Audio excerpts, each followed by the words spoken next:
Innal hamdalillah, sesungguhnya segala puji hanya bagi Allah. Nahmaduhu wa nasta'inuhu wa nastaghfiruh, dan hanya kepadanya kita memuji, hanya kepadanya kita meminta pertolongan, serta hanya kepadanya kita memohon ampun. Wa na'udzu billahi min syururi anfusina wa min sayyiati a'malina. Dan hanya kepada Allah kita memohon perlindungan dari keburukan diri kita serta kejahatan perbuatan kita. May yahdihillahu fala mudilla lahu wa may yudlil fala hadiyalah. Barang siapa yang telah diberikan petunjuk oleh Allah, maka tidak ada yang mampu menyesatkan orang tersebut. Dan barang siapa yang disesatkan oleh Allah Subhanahu wa ta'ala, maka tidak ada yang mampu memberikan petunjuk kepada manusia tersebut. Asyhadu an la ilaha illallah wahdahu la syarika lah wa asyhadu anna Muhammadan abduhu wa rasuluh. Kita telah bersaksi bersama-sama bahwa tidak ada ilah yang berhak disembah kecuali Allah Subhanahu wa ta'ala, dan kita juga telah bersaksi bahwa Nabi Muhammad sallallahu alaihi wasallam itu merupakan hamba Allah dan utusan Allah yang menyampaikan risalah Allah di muka bumi ini, menyampaikan syariat Allah kepada kita, dinullah, agama Allah, agama Islam. Alhamdulillah kita anut pada saat ini, semoga kita bisa memegangnya hingga akhir hayat kita. Allahumma salli ala Muhammad wa ala alihi wa ashabihi wa man tabi'ahum bi ihsanin ila yaumiddin. Salawat semoga senantiasa atas keluarga beliau, salawat semoga senantiasa atas Nabi kita, keluarga beliau, sahabat-sahabat beliau, dan pengikut beliau termasuk kita. Karena pada hakikatnya ketika kita mengucapkan Allahumma shalli ala Muhammad wa ala ali Muhammad, itu bukan hanya sekedar untuk bersalawat kepada Nabi, tetapi sama halnya kita bersalawat kepada diri kita sendiri. Bahkan dalam satu riwayat dijelaskan, ketika kita bersalawat satu kali, sekali kita mengucapkan Allahumma shalli ala Muhammad dilengkapi wa ala ali Muhammad, itu kita akan mendapatkan balasan dari Allah 10 kali lipat. Baru sekali. Subhanallah. Artinya ketika kita banyak bersalawat, maka kita akan mendapatkan kebaikan dari Allah, pahala dari Allah berlipat-lipat, dan itu bukan untuk Allah, bukan hanya sekedar bersalawat kepada Nabi, tetapi sama halnya kita bersalawat kepada diri kita sendiri dengan kebaikan yang Allah berikan kepada kita. Hadirin yang berbahagia rahimakumullah, pada kesempatan ini kami diamanahi untuk bergantian dengan Ustaz Dr. Daniel Sihaan untuk mengaji di Subuh. Dan ketika beliau berada di luar kota, tidak ada kosong jadwalnya, sehingga kami diamanahi untuk mengisi. Insya Allah kami akan membawakan kitab hadis fikih, ya. Ini kitab hadis Umdatul Ahkam karya Syekh Al-Imam Al-Hafidh Abu Muhammad Abdul Ghani bin Abdul Wahid bin Ali bin Surur bin Rafi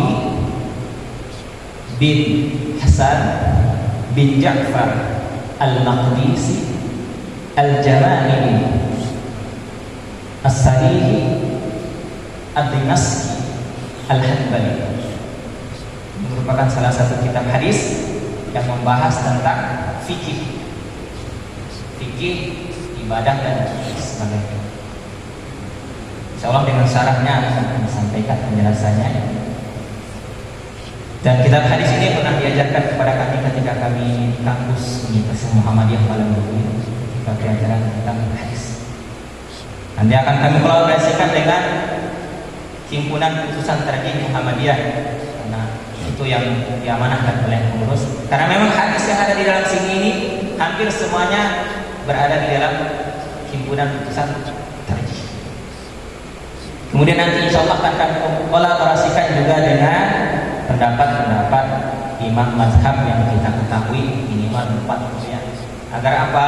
Agar kita mengetahui ketika kita berbeda dengan orang lain, kita tidak merasa paling benar dan kita tidak merasa amalan kita salah. Dan ketika kita melihat orang lain berbeda, kita tidak menyalahkan orang lain. Tujuannya bukan untuk kita mengamalkan semuanya, karena kalau kita mengamalkan semuanya repot. Misalnya dalam sholat ya, baca bismillah itu kan minimal ada 3 macam ya. Baca bismillah yang menjaharkan menurut mazhab Syafi'iyah. Kemudian baca basmalah yang disirkan pendapat dari Hanabilah ya, dan sebagian dari Imam Hanafi.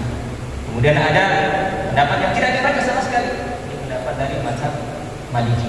Ustaz, kalau saya mengamalkan sekali 3-3-nya di dalam sholat gimana? Satu, tapi kita mengetahui ketiga-tiganya akan membuat kita menjalankan agama kita. Ketika jadi makmum ada imam yang langsung Alhamdulillahirabbil alamin. Nah, kita tidak bilang subhanallah. Subhanallah nanti ulang lagi dari imamnya ya. Jadi tahu ini pendapat dari Imam Maliki dan Hanbali disirkan. Bahkan kalau Imam Maliki tidak dibaca. Hadisnya dari mana? Hadisnya dari Anas bin Malik. Kalau baca Bismillahirrahmanirrahim, apakah salah? Dan saya kadang kalau dakwah di kampung-kampung itu, ya saya lihat masyarakat kan. Kalau di kampung saya di desa Wamu sana ya, jahat semua, Islam Batungau sana, asli saya. Jadi ketika dakwah itu kadang Bismillahnya dijahat, tapi kalau sudah biasa sambil menjelaskan, kadang juga tidak dijahat. Dan itu yang dipraktekkan oleh guru-guru kami, tokoh-tokoh yang menjadi tauladan kami ketika kami sekolah di Jogja, misalnya Kiai Haji A.M. Fakhruddin ya. Itu luar biasa, salah satu alumni Madrasah Muallimin angkatan awal yang disebarkan ataupun dikirim dakwah ke Sumatera dan berbagai daerah. Dan ketika beliau di sana itu menerangkan bagaimana cara ulama berdakwah. Jadi kalau kita megang satu saja kemudian kita sakul kering itu akan tidak mudah melakukan dakwah, khususnya di negara kita Indonesia dengan kultur yang sangat luar biasa ini. Maka dengan kita mengetahui berbagai macam pendapat, berbagai macam dalil ini, semoga ketika kita menyampaikan, ketika kita mempraktikkan, kita mampu menjelaskan, saya pakai yang ini, Anda pakai yang ini. Anda benar dan saya benar, kan enak. Kalau saya benar, Anda salah, mungkin nanti jadinya nggak mau bersama lagi. Tujuan yang diantara. Baik, hadirin yang berbahagia rahimahumullah, yang sebelumnya pada kesempatan ini bukannya akan membuka kajian ini untuk selanjutnya depan, insyaallah nanti sampai jam 6 lewat yang berapa nanti tergantung. Tapi insyaallah tidak sampai setengah 7. Nanti setengah 7 kami akan mempersiapkan untuk yang di ranting tapis. Jam 7 kurang sudah harus ada berada di tapis. Hadirin yang berbahagia rahimahumullah, setiap kita bangun tidur kita itu membaca Alhamdulillahilladzi ahyana ba'dama amatana wa ilaihi nusyur. Doa yang senantiasa kita baca. Namun pernahkah kita merenungkan doa ini? Alhamdulillahilladzi ahyana ba'dama amatana wa ilaihi nusyur. Segala puji bagi Allah yang telah menghidupkan setelah mematikan kita dari tidur. Kemudian ketika sebelum tidur kita mengucapkan doa Allahumma bismika Allahumma ahya wa amut. Kalau orang kaya doa bismika Allahumma ahya wa amut, kemudian doanya setelah tidur alhamdulillahilladzi ahyana ba'da ma amatana wa ilaihi nusyur, ini hadis di Bukhari dan Muslim ya. Riwayat Bukhari nomor 6314, di dalam Muslim 2711 hadis. Doa yang kita baca setiap hari. Namun uniknya ketika kita mau tidur kita membaca bismika Allahumma ahya wa amut dengan menyebut nama Allah yang menghidupkan kita, bismika Allahumma ahya wa amut, dan mematikan kita. Bukan naum tapi mati dan hidup. Biasa. Bukan tidur dan bangun tapi mati dan hidup. Dan ketika bangun pun kita mengucapkan itu lagi. Setelah mematikan, menghidupkan kita kembali. Berarti tidur kita itu adalah mati. Ya makanya ketika kita tidur kan gak tahu apa-apa tuh. Orang sekitar kita ngapain, gak tahu apa-apa. Ya. Ketika kita tidur, kita orang-orang mau ngapain di sekitar kita, nodong pistol, kita gak akan tahu. Maka sepanjang hidup saya ya, saya ketika tidur ngorok atau tidak gak tahu saya. Yang tahu istri saya ternyata ngorok. Jadi nggak tahu. Karena pada hakikatnya ketika kita tidur itu sama halnya ketika kita mati. Nggak tahu apa. Maka dulu ada yang musik juga. Pas kecil dulunya di kampung itu kan biasa kalau ada acara selamatan, syukuran dan sebagainya, ada datang dari naik haji dan ramai-ramai kumpul makan-makan, malam hari tertidur ternyata ada teman yang musik ya. Pada saat tidur itu ditaruh tulang ayam itu di mulut. Kacau sekali. Ustaz kok tahu ya, dikasih satu teman ketika sudah bangun. Jadi ketika kita tidur itu tidak tahu, karena pada hakikatnya kita tidur itu adalah sama seperti dalam kondisi mati, hanya saja mungkin kita masih bernapas. Maka ada doa lain ketika kita bangun tidur, riwayat At-Tirmidzi dan Nasai ya, mengatakan doa bangun tidur itu ada minimal 6 macam. Mungkin satu macam selamanya membaca ya, riwayat Bukhari dan Muslim. Ada riwayat yang lain menyebutkan alhamdulillahilladzi radda alayya ruhi wa afani fi jasadi wa adina bi yadhkuruhu wa adina li yadhkuruhu. Segala puji bagi Allah yang telah mengembalikan ruhku. Nah, pertanyaannya, kalau dikembalikan kemana roh kita ketika tidur? Di mana roh kita ketika kita tidur? Apakah di pasar ya? Maka mungkin kalau ada yang tidur mimpi sedang berkelana di hutan, apakah di hutan roh? Atau mungkin ada teman dulu suka nonton film Hollywood yang perang-perang ya, tiba-tiba tidur dia perang-perangan juga. Setelah ditanya, kamu ngapain tadi? Gak tahu, kenapa tidur? Kemana roh kita ketika kita tidur? Maka jawabannya adalah dalam firman Allah Subhanahu wa taala surat ke-39 Az-Zumar ayat yang ke-42. Allah Subhanahu wa taala mengatakan, Allahu yatawaffal anfusa hina mautiha. Allah memegang nyawa seseorang pada saat kematiannya. Wallati lam tamut fi manamiha, dan memegang nyawa seseorang yang belum mati ketika tidur. Berarti nyawa kita ketika kita tidur itu berada di tangan Allah, berada di genggaman Allah, dipegang oleh Allah nyawa kita itu pada saat kita tidur, dipegang oleh Allah Subhanahu wa taala. Fayumsikul lati qada 'alaiha al-maut, kata Allah Subhanahu wa taala, maka dia tahan nyawa orang yang telah dia tetapkan kematiannya. Wa yursilul ukhra ila ajalin musamma, dan Allah mengembalikan atau melepaskan nyawa seseorang atau yang lainnya sampai waktu yang telah ditentukan. Jadi ketika tidur itu ditahan oleh Allah, berada di tangan Allah. Allah, berada dalam kekuasaan Allah, genggaman Allah, nyawa seseorang ada yang dikembalikan, ada yang ditahan. Maka mungkin kita pernah mendengar ada orang yang mati dalam kondisi tidur.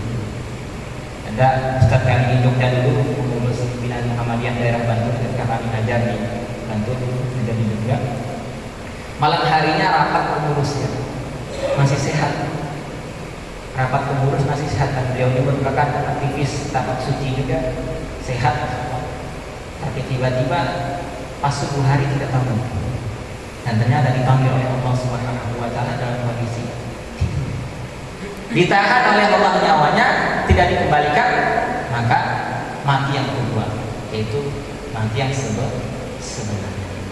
Inilah makna dari doa yang setiap hari kita panjatkan itu, bahwa tidur kita itu adalah mati yang sifatnya sementara atau mati yang pertama. Nanti akan ada kematian yang kedua yang sesungguhnya itu ketika kita kembali kepada Allah Subhanahu wa Ta'ala. Hadirin yang berbahagia rahimakumullah, yang pertama sebagai muqaddimah kajian yang akan kami sampaikan, karena kami mengambil tema kajian fikih ya dari kitab Umdatul Ahkam karya Syekh Al-Hafidh Al-Imam Abdul Ghani Al-Maqdisi rahimahullah, dan juga nanti dikolaborasikan dengan himpunan Ushul Tarjih.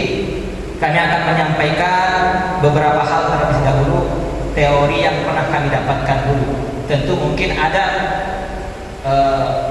ilmu yang lain yang berbeda dengan apa yang kami dapatkan, atau pendapat yang lain yang berbeda yang dari yang kami sampaikan.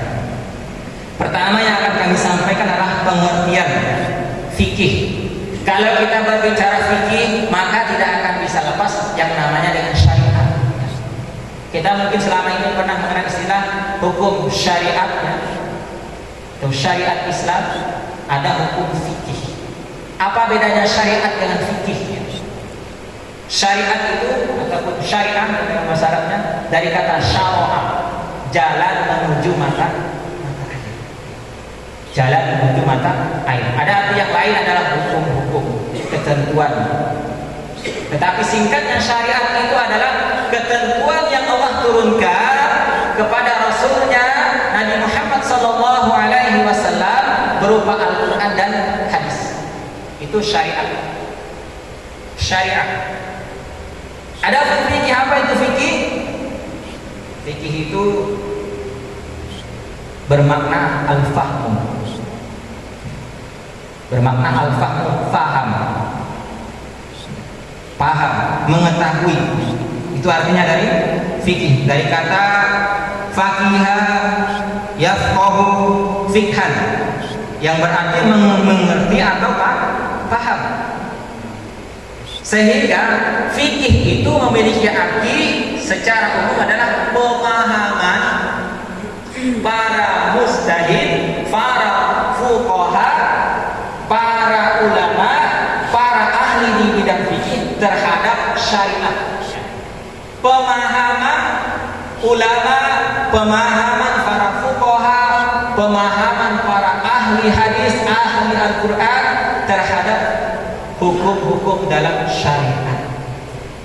Pemahaman dari dalil nas Al-Quran dan hadis. Maka kalau berbicara pemahaman antara satu dengan yang lain bisa berbeda, antara satu dengan yang lain tidak sama. Maka fikih ini nanti akan melahirkan mazhab yang kita kenal 4. Dosen saya dulu menjelaskan ada 11, ada 12, bukan hanya sekitar 4. Yang 4 itu hanya sampai kepada kita karena mereka memiliki murid, kemudian menuliskan pendapat-pendapat mereka, pemahaman mereka, sehingga sampai kepada kita. Tapi ada banyak ulama fikih yang tidak memiliki murid atau tidak dituliskan pendapatnya, tapi dia memiliki pandangan sendiri. Jadi ada banyak sebenarnya ahli fikih yang tidak kita. Ini berkaitan dengan fikih tadi. Artinya apa? Pemahaman ini bisa berbeda antara satu dengan yang lain. Maka perlu kita ketahui perbedaan antara syariat ataupun syariah dan fikih. Pertama, ketentuan syariat terdapat dalam Al-Quran dan hadis. Syariat yang dimaksud adalah wahyu Allah dan sunnah Nabi Muhammad SAW sebagai Rasulnya. Sedangkan fikih adalah sebuah pemahaman manusia yang memenuhi tentang syariat dan terdapat dalam kitab-kitab fikih. Itu perbedaan yang pertama, bahwa syariat itu adalah wahyu dari Allah berupa Al-Quran, nanti sabda Nabi Shallallahu Alaihi Wasallam, hadis-hadisnya, itu syariat. Sedangkan fikih pemahaman terhadap syariat tadi. Kemudian yang kedua, syariat bersifat fundamental dan cakupnya lebih luas, bahkan meliputi akhlak dan akidah. Sedangkan fikih bersifat instrumental dan cakupnya terbatas pada hukum yang mengatur perbuatan manusia. Fikih ibadah, fikih sholat, fikih wudu, fikih zakat, fikih haji, fikih puasa dan sebagainya. Bahkan ada mungkin sekarang fikih kontemporer, fikih perbandingan dan sebagainya, macam-macam. Kemudian yang ketiga, syariat adalah ketetapan Allah dan ketentuan Rasulnya, sehingga berlaku abadi. Sementara fikih merupakan karya manusia dan sangat dimungkinkan mengalami perkembangan pada zamannya. Mungkin zaman dulu dengan sekarang ada beberapa ketentuan yang belum ada. Misalnya kalau di kampus dulu kami pernah membahas tentang hukum bayi tabung. Dulu mungkin belum dibahas bagaimana hukum bayi tabung. Di dalam tanya jawab agama dan putusan tadi sudah dibahas hukum bayi tabung dan sebagainya. Ada banyak persoalan yang mungkin zaman dulu belum dibahas, tetapi zaman sekarang dibahas, kemudian ditentukan hukumnya, maka tentu disesuaikan dengan kondisi zamannya. Kemudian yang keempat, syariat hanya satu, sedangkan fikih berjumlah banyak karena merupakan pemahaman manusia seperti terlihat dalam mazhab-mazhab fikih yang ada saat ini. Fikih itu banyak sekali, minimal 4 yang kita ketahui. Syariah menunjukkan konsep kesatuan dalam Islam, sedangkan fikih menunjukkan keragaman pemikiran yang memang dianjurkan dalam Islam. Syariat kita satu Islam, tapi pemahaman kita bisa berbeda satu sama lain. Maka jadikan yang satu tadi pemersatu kita, yang bermacam-macam tadi, yang berbeda-beda tadi itu sebagai suatu rahmat bagi kita, suatu kebaikan bagi kita, bahwa saling menghargai, saling menghormati antara satu dengan yang lain. Inilah antara syariat dan fikih perbedaan. Lantas yang selanjutnya adalah, karena kita mengetahui dan menyebutkan tadi ada tokoh-tokoh fikih ya, misalnya ada mazhab Hanafi, Imam Hanafi, kemudian mazhab Imam Syafi'i, misalnya Maliki, mazhab Imam Ahmad bin Hanbal dan seterusnya. Dan 4 ini mulai kita ketahui. Apa perkataan para ulama atau imam tersebut terkait dengan apa yang mereka sampaikan, apa yang mereka pendapatkan, apa yang mereka pikirkan? Imam Abu Hanifah misalnya mengatakan, tidak boleh bagi seseorang mengambil perkataan kami sampai dia mengetahui dari mana kami mengambil perkataan tersebut. Artinya dari Al-Quran atau hadis. Jadi mereka pun mengatakan seperti itu. Tidak boleh seseorang mengambil perkataan kami sampai ia mengetahui dari mana kami mengambilnya, kata Imam Hanafiyah. Itu perkataan mereka. Jadi kalau kita ikut saja cara kita yang saklek kepada Imam Hanafi itu tidak sesuai dengan perkataan itu. Dan kita perlu mempelajari apa dasarnya. Imam Malik mengatakan, sesungguhnya aku hanyalah seorang manusia, bisa keliru dan bisa benar. Lihatlah setiap perkataanku, jika ia cocok dengan Al-Quran dan hadis, maka ambillah, sedangkan kalau tidak cocok dengan Al-Quran dan hadis, maka tinggalkan. Itu perkataan dari Imam Malik. Kalau dia sesuai dengan Al-Quran dan hadis, ambil. Kalau tidak sesuai, tinggalkan. Cari yang sesuai. Dan itu yang diamalkan oleh majelis takdim.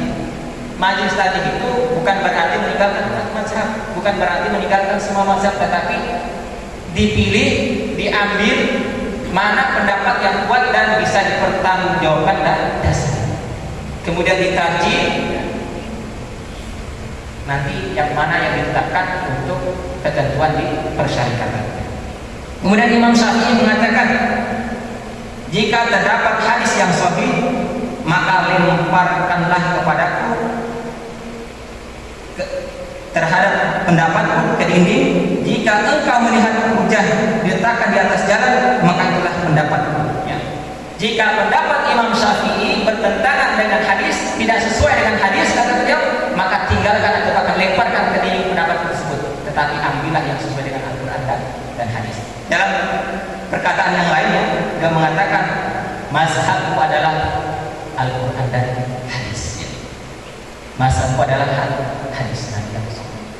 Inilah perkataan para ulama yang harus kita perhatikan ketika kita berpegang pada satu pendapat, pada satu amalan, bahwa amalan kita itu ya kita harus yakin benar, tetapi jangan merasa paling benar.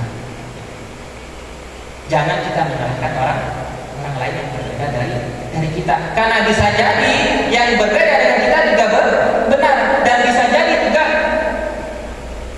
kita mengamalkan sesuatu yang keliru. Tetapi pada hakikatnya ketika kita mengamalkan sesuatu yang keliru, kita tidak tahu, tentu Allah memaafkan kita.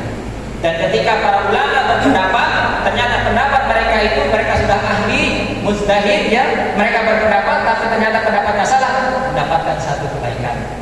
Kalau benar, mendapatkan dua kebaikan. Itulah kemurahan dari Allah Subhanahu wa Ta'ala. Maka tidak ada yang sia-sia, tidak ada balasannya dari Allah, selama tentu dengan ketentuan-ketentuan yang dibenarkan dalam ajaran Islam. Jangan sudah mengamalkan sesuatu, sudah tahu salah tetapi amalkan. Nah, ini tentu akan beda nanti kasus. Sudah tahu salah, sudah tahu tidak ada dasarnya, sudah tahu dasarnya lemah, bahkan mungkin tidak ada dasarnya sama sekali, bahkan yang dikatakan hadis itu sebenarnya bukan hadis. Nah, bahkan berbahaya ketika kita mengatakan hadis, menyatakan hadis, dan itu banyak sekali. Misalnya ada yang saya sampaikan tadi, perbedaan rahmatnya, al-ikhtilafu rahmatun, itu bukan hadis, itu adalah perkataan ulama, itu adalah kata mutiara di pondok, ada kata mutiara, al-ikhtilafu rahmatun, ikhtilaf adalah rahmat bagi kami, itu bukan hadis. Ada mungkin yang mengatakan siapa yang hari ini lebih baik daripada kemarin, itu adalah orang yang tertentu. Hari ini lebih buruk daripada kemarin, orangnya celaka. Hari ini sama dengan yang kemarin, orangnya rugi. Itu juga bukan hadis. Kata guru kami, Ustaz kami dari dulu, itu hanya konsep Islam saja, hanya ajaran Islam yang bisa kita amalkan, bukan hadis. Sehingga menjadi sumber kita kalau mari sumber sih, itu bukan hadis, tapi sumber kemudian saja. Jadi ada banyak hal yang mungkin selama ini kita ketahui hadis, kita pahami hadis, ternyata bukan hadis. Hadirin yang berbahagia rahimahullah, mungkin ini yang kami dapat sampaikan pada kesempatan ini. Insyaallah ke depan kita akan membahas berkaitan dengan hadis-hadis fikih yang ada di dalam Umdatul Ahkam karya Syekh Abdul Ghani Al-Maqdisi rahimahullah taala. Mari kita akhiri kajian pada hari ini dengan melafazkan doa kafaratul majlis dan hamdalah secara bersama-sama. Subhanallahumma wa bihamdihi asyhadu an la ilaha illa anta astaghfiruka wa atubu ilaik. Alhamdulillahirabbil alamin. Semoga apa yang kami sampaikan bermanfaat bagi kami pribadi dan jemaah sekalian dan menambah wawasan kita. Terima kasih atas segala perhatian. Mohon maaf atas segala kesalahan. Jazakumullahu khairan. Assalamualaikum warahmatullahi wabarakatuh. Waalaikumsalam warahmatullahi wabarakatuh.